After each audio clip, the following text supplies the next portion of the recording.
आप लोगों को कभी ट्रेनिंग करवाया गया था विभाग? कैमरा मैन पर जूम करके दिखाइए, कैमरा मैन को जूम करके दिखाइए। ये चाचा देख सकते हैं साइकिल से जाएंगे। नमस्कार, मैं हूं आपके साथ निजाम खान। आप देख रहे हैं राष्ट्र संवाद में आपका स्वागत है। दोस्तों, मैं अभी कुंडहित से मसलिया की ओर गुज़र रहा था तो मुझे रास्ते में एक चाचा जी मिल गए और उनसे मेरी कुछ बात करने की इच्छा जगी। उन तमाम बातों को मैं सुनाऊंगा। इससे पहले एक छोटा सा मैं रिक्वेस्ट करता हूं, चैनल पर नए हैं, फेसबुक पेज अगर देख रहे हैं तो फॉलो कीजिए, यूट्यूब देख रहे हैं तो सब्सक्राइब कीजिए, लाइक कीजिए, बाकी अपने बारे में लिखिए आप कैसे हैं। तो आइए अब हम जानने की कोशिश करते हैं इनसे कुछ बात, क्योंकि आज मशीनी युग में अब जो हाथ का काम था वो लगातार कहीं ना कहीं दबते जा रहा है। लेकिन इस डिजिटल युग में, इस मशीनी युग में भी आज अभी तक ग्रामीण एरिया के जो कलाकार है, हस्त कलाकार जो हाथ से अपना कलाकारी दिखाते हैं, वो कलाकारी आज भी बरकरार रखने में कामयाब है। आप देख सकते हैं इसको, जो कुर्सी आज प्लास्टिक का, फाइबर का जो कुर्सी में आप और हम यूज़ करते हैं, वो आप देख सकते हैं बांस से बनाया हुआ रंगीन कलर में, इसको मोढ़ा के भी नाम से बताया जाता है। ये मोढ़ा का आज भी प्रचलन है। और ये बाकी जब बिजली गायब हो जाती है तो ये हाथ पंखा है जिससे गर्मी से राहत मिलती है। और ख़ास करके ये एरिया जो है, ग्रामीण क्षेत्र जो है, यहाँ बिजली एक बार गायब हो जाती है तो फिर वहाँ आने का नाम नहीं लेती है, बारिश में, आंधी में। तो यही पंखा जो है गरीब लोगों का एक सहारा बनता है गर्मी से राहत देने के लिए। और ये सहारा जो बना है वो वही उन भाई साहब के हाथों से बनाया हुआ जो खून पसीना एक करते हैं, जो मेहनत से अपने हाथ की कलाकारी से पंखा मोढ़ा बनाते हैं, लेकिन इसको उचित मुआवजा नहीं मिलते हैं। तो सबसे पहले आपका हमारे चैनल पर स्वागत है। क्या नाम है आपका? अशोक वाद्यकर। अशोक वाद्यकर जी, कहाँ घर हुआ आपका? हरिनारायणपुर। हरिनारायणपुर। ब्लॉक कौन सा पड़ा आपका? कुंडहित। जिला आपका जामताड़ा? जिला जामताड़ा। तो आप ये मोढ़ा कहाँ से लेकर के कहाँ जा रहे हैं? हम लोग बासुकीनाथ जा रहा है। बासुकीनाथ जा रहे हैं? हाँ। कहाँ से लिए मोढ़ा, या खुद बनाए? खुद बनाया तुमको, हरिनारायणपुर से। आप लोग बनाए अपने खुद से? हाँ। कितना इसमें कितना पीस मोढ़ा होगा आपका? हमारे 80 पीस। 80 पीस। और हाथ पंखा? हाथ पंखा 100 रुपया।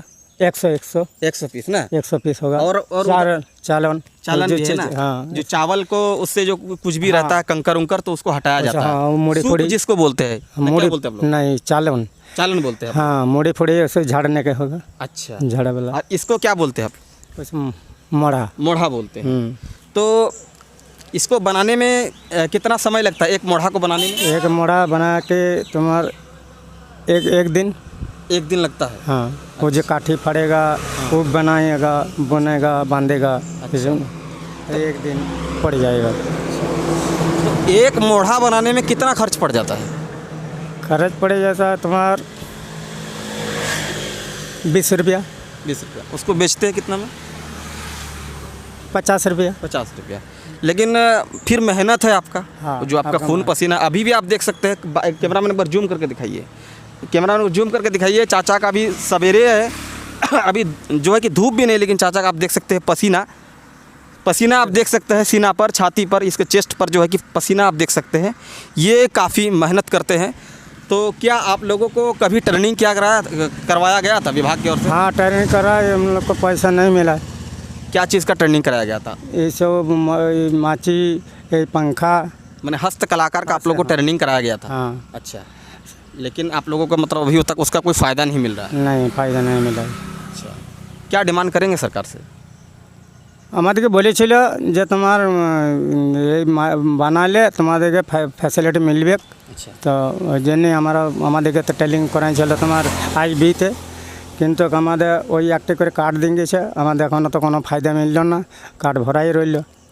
কতদিন আগে ট্রেনিংটা হয়েছিল? মোটামুটি তোমার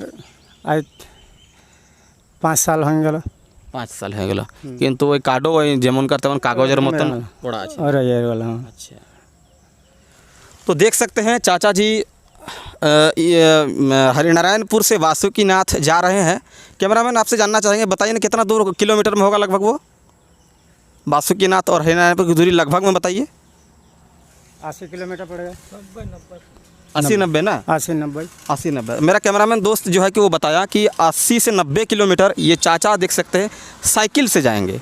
और साइकिल से ये मेहनत देखिए, एक हिसाब से अगर देखा जाए तो इनको कीमत मिलना चाहिए, वो कीमत भी इनको नहीं मिल रहा है, क्योंकि बनाने में इसका खर्च पड़ जा रहा है 20 रुपया। फिर उसके बाद जो है कि उसका मेहनत है, फिर मेहनत के बाद फिर दोबारा मेहनत करना पड़ता है, फिर उसको घर से निकलना पड़ता है, फिर उसको जो है कि बाहर में कुछ खाना पीना भी पड़ता है। यानी इस तरह से देखिएगा तो उचित कीमत जो है कि इनको नहीं मिल पा रहा है। इसलिए नहीं मिल पा रहा है क्योंकि आज मशीनी युग है, ज़्यादातर लोग प्लास्टिक फाइबर यूज़ कर रहे हैं, इसको इसलिए उचित दाम नहीं दे रहे हैं। लेकिन सरकार को इस और ध्यान देना चाहिए, क्योंकि ये बता रहे हैं चाचा जी कि इन लोगों का जो कि पहले एक बार ट्रेनिंग हुआ था 5 साल पहले, लेकिन वो ट्रेनिंग सिर्फ़ और सिर्फ शोभा की वस्तु बन के रह गया, वो सिर्फ़ और सिर्फ कागजी कलम तक सीमित रह गया।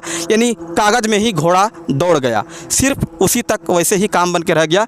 इन लोगों के और आज तक ध्यान नहीं दिया गया। बताया कि कुंडहित आईवी में जो है कि इन लोगों की ट्रेनिंग की गई थी। तो कहीं ना कहीं सरकार को ध्यान देना चाहिए ऐसे ऐसे हस्तकलाकार के प्रति, जो लोग हाथ से अपने हाथ से कलाकारी दिखाते हैं, जो आज के मशीनी युग में भी अपने काम को बरकरार रखे हैं, तो इस पर ध्यान देना चाहिए। कैमरामैन एक बार दिखाइए, ये मोढ़ा है। तो चाचा पंखा कितना के बाद बेचते हैं? पंखा 20 रुपया। 20 रुपया। और चालन कितना में बेचते हैं? चालान तुम्हारे 45 रुपया। हाँ। और इधर पूजा वाला जिसमें पूजा करते हैं, इसको क्या बोलते हैं? इधर हाँ, ये साजी। साजी, उसको कितना में बेचते हैं? ये सब 45। और ये क्या है? ये वाला टोकरी, वो सब कितना में बेचते हैं? ये वाला 30 रुपया। 30 रुपया। तो देख सकते हैं ये चाचा जी जो है टोकरी, चालन, साजी, मोढ़ा, पंखा ये सब लेकर के जा रहे हैं, और लगभग 90 किलोमीटर की दूरी ये चाचा जो है साइकिल से ही जाएंगे, बाइक से नहीं, साइकिल से ही जाएंगे। और जब आपको बता दें, मैं जब चाचा को अपना हाथ इशारा किया कि चाचा थोड़ा ठहरिए, तो विश्वास नहीं कीजिएगा, दिल में बहुत दर्द हुआ, लेकिन कर भी क्या सकते हैं। जब मैं चाचा जी को उतरते देखा तो हाँप रहे थे, यानी हाँप रहे थे, तो हमको दर्द लगा, लेकिन कर भी क्या सकते हैं। ऐसे में इन सब मुद्दों को लेकर जनप्रतिनिधियों को ठोस पहल करना चाहिए, सरकार को भी ठोस पहल करना चाहिए, ताकि इन लोगों को उचित मुआवजा मिलना चाहिए। आप देख सकते हैं मोड़ा है, टोकरी है, साजी है, चालन है, जिसमें चावल को हम लोग जो है कि चावल से कंकर वगैरह हटाते हैं। तो इन सब भाई साहब के बारे में आप लोग क्या सोचते हैं, एक बार कमेंट ज़रूर कीजिएगा। बाकी फिर मिलता है किसी नई खबर के साथ, तब तक के लिए हमको दीजिए इजाज़त। धन्यवाद।